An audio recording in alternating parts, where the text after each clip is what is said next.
முதல் வாசகம். புனித யோவான் எழுதிய முதல் திருமுகத்திலிருந்து வாசகம். அதிகாரம் 4, இறை வசனங்கள் 7-10 முடிய. அன்பார்ந்தவர்களே, நாம் ஒருவரிடம் ஒருவர் அன்பு செலுத்துவோமாக. ஏனெனில் அன்பு கடவுளிடமிருந்து வருகிறது. அன்பு செலுத்தும் அனைவரும் கடவுளிடமிருந்து பிறந்தவர்கள். அவர்கள் கடவுளை அறிந்துள்ளார்கள். அன்பில்லாதோர் கடவுளை அறிந்து கொள்ளவில்லை. ஏனெனில் கடவுள் அன்பாயிருக்கிறார். நாம் வாழ்வு பெறும் பொருட்டு கடவுள் தம் ஒரே மகனை உலகிற்கு அனுப்பினார். இதனால் கடவுள் நம் மீது வைத்த அன்பு வெளிப்பட்டது.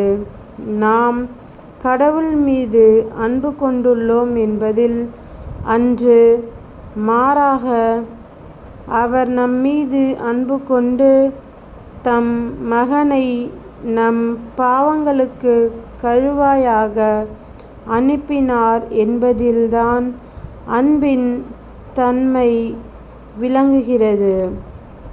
ஆண்டவரின் அருள்வாக்கு. இறைவா, உமக்கு நன்றி. நற்செய்தி வாசகம்.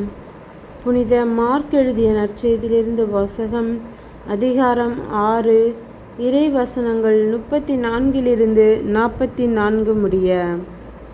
அவர் கரையில் இறங்கியபோது பெருந்திரளான மக்களை கண்டார். அவர்கள் ஆயரில்லா ஆடுகளைப் போல் இருந்ததால் அவர்கள் மீது பரிவு கொண்டு அவர்களுக்கு பலவற்றை கற்பித்தார்.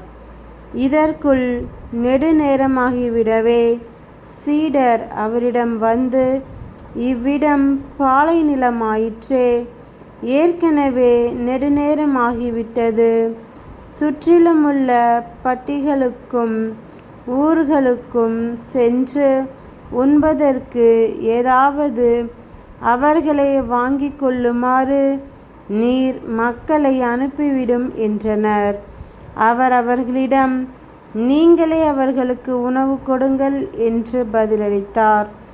அவர்கள், நாங்கள் போய் 200 தெனாரியத்திற்கு அப்பம் வாங்கி இவர்களுக்கு உண்ண கொடுக்க வேண்டும் என்கிறீரா என்று கேட்டார்கள். அப்பொழுது அவர், உங்களிடம் எத்துணை அப்பங்கள் இருக்கின்றன, போய் பாருங்கள் என்று கூற, அவர்களும் பார்த்துவிட்டு, 5 அப்பங்களும் 2 மீன்களும் உள்ளன என்றார்கள். அவர் எல்லாரையும் பசும்புல் தரையில் பந்தி பந்தியாக அமர செய்யும்படி சீடர்களை பணித்தார். மக்கள்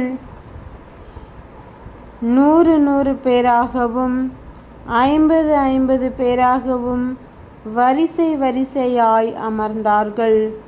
அவர் அந்த 5 அப்பங்களையும் 2 மீன்களையும் எடுத்து வானத்தை அண்ணாந்து பார்த்து கடவுளை போற்றி அப்பங்களை பிட்டு அவர்களுக்கு பரிமாறுவதற்காக தம் சீடரிடம் கொடுத்தார்.